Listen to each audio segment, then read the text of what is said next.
नमस्कार मित्रांनो, अक्कलकोटमधील श्री वटवृक्ष मंदिर आणि श्री स्वामी समर्थ महाराज यांच्या समाधी मंदिरामध्ये दर्शन घेऊन श्री स्वामी समर्थ अन्नछत्रामध्ये महाप्रसाद घेतला आणि आता आम्ही निघालोय श्री नृसिंहवाडीला। तिथे श्री दत्तगुरूंचा दुसरा अवतार असलेले श्री नृसिंह सरस्वती स्वामी यांचं दर्शन घेण्यासाठी। अक्कलकोट ते नृसिंहवाडी हे अंतर सुमारे 245 किलोमीटर एवढं आहे आणि त्यासाठी 4 ते 5 तास प्रवास होणार आहे। नरसोबाची वाडी हे कोल्हापूर जिल्ह्यातील शिरोळ तालुक्यातील आणि कृष्णा आणि पंचगंगा नद्यांच्या पवित्र संगमावर वसलेले दत्तभक्तांचे अतिशय महत्त्वाचे आणि प्रसिद्ध तीर्थक्षेत्र आहे। श्री गुरु दत्तांचे पूर्ण अवतार श्री नृसिंह सरस्वती यांच्या चरणपादुका येथे असून हे स्थान दत्तप्रभूंची राजधानी म्हणून ओळखली जाते। नरसोबाची वाडी हे ठिकाण सांगलीपासून अवघ्या 20 किलोमीटर अंतरावर आहे, तर कोल्हापूरपासून 50 किलोमीटर एवढ्या अंतरावर आहे। सांगली आणि कोल्हापूर या बस स्थानकावरून वाडीला जाण्यासाठी नियमितपणे बस सेवा आहे। रेल्वेने यायचं झालं तर जयसिंगपूर आणि मिरज या 2 रेल्वे स्थानकापासून नरसोबाची वाडी या ठिकाणी येण्यासाठी योग्य ठरतील।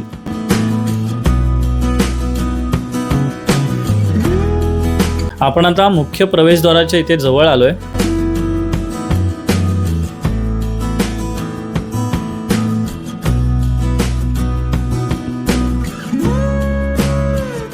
मुख्य प्रवेशद्वाराच्या इथून आत आल्यानंतर समोरच तुम्हाला नृसिंहवाडी हे बस स्थानक दिसेल आणि या बस स्थानकाच्या इथून मंदिराचं अंतर 5 मिनिटावर आहे।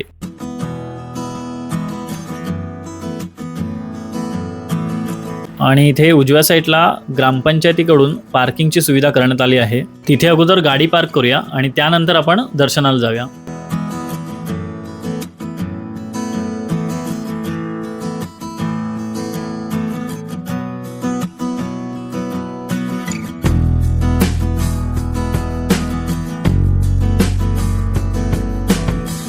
मित्रांनो, अशा प्रकारे 4 व्हीलरसाठी पार्किंग सुविधा आहे।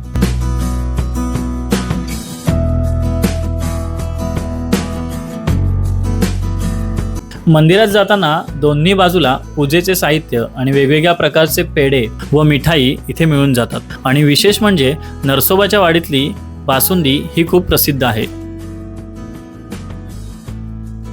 कृष्णा आणि पंचगंगा नदीच्या संगमावर हे मंदिर आहे। या मंदिरात श्री दत्तगुरूंच्या मनोहर पादुकांचं दर्शन होतं। पहाटे 3 वाजल्यापासून ते रात्री 10 वाजेपर्यंत येथे दत्तभक्तीचा जागर अखंड सुरू असतो। पहाटेची काकड आरती, पंचामृत अभिषेक, महापूजा, पवमान पाठ, धूप दीप आरती, दत्त गजरात होणारा पालखी सोहळा आणि शेजारती असा नित्यक्रम अत्यंत श्रद्धेने आणि उत्साहाने केला जातो आणि इकडे सर्व भक्तांसाठी महाप्रसादाची सुविधा केली जाते।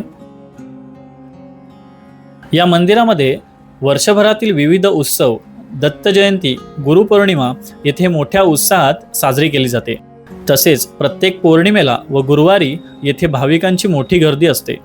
हे मंदिर हिंदूंचं पवित्र स्थान असलं तरी विजापूरचा राजा आदिलशहा याने या मंदिराचे बांधकाम केले आहे। सध्या आपल्याला इथे खाली दर्शन नाही मिळालं कारण की नदीचं पाणी खूप वाढलेलं आहे। मित्रांनो, विशेष म्हणजे हे मंदिर नदीकिनारी असल्यामुळे महापुराचे पाणी मनोहर पादुकांना स्पर्श करते तेव्हा प्रचंड वेगाने पाण्याच्या प्रवाहात देखील दक्षिण द्वाराचं पुण्य घेण्यासाठी भाविक मोठ्या संख्येने उपस्थित असतात। औदुंब वृक्षाखाली दत्तप्रभूंची नित्याने साधना आणि कार्य चालत असते। सन 1378 मध्ये कारंजा येथे नृसिंह सरस्वती यांचा जन्म झाला। 1388 मध्ये त्यांनी संन्यास दीक्षा घेतल्यानंतर ते तीर्थाटनास निघाले। त्या दरम्यान सन 1421 साली त्यांचा मुक्काम औदुंबर या ठिकाणी होता। त्यानंतर सन 1422 मध्ये कृष्णा पंचगंगा या संगमानजीक त्यांनी तब्बल 12 वर्षे तपश्चर्या केली।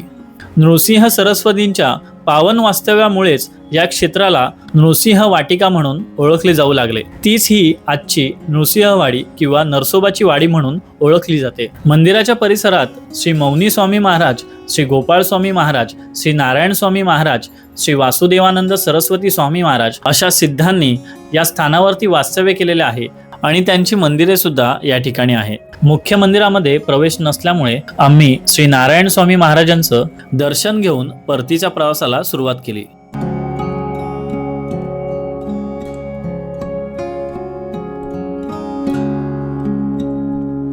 नरसोबाच्या वाडीला तुम्ही याल त्यावेळेला तुम्ही प्रसिद्ध असलेली बासुंदी घ्यायला विसरू नका। त्याचप्रमाणे इथे वेगवेगळ्या प्रकारचे पेढे सुद्धा आहेत। मंदिराच्या अगोदर असलेल्या मार्केटमध्ये हलकासा नाश्ता केला आणि परतीच्या प्रवासाला सुरुवात केली। तर मित्रांनो, व्हिडिओ इथेच थांबवतोय। हा जर तुम्हाला व्हिडिओ आवडला असेल तर व्हिडिओला नक्की लाईक करा। श्री अवधूत चिंतन, श्री गुरुदेव दत्त।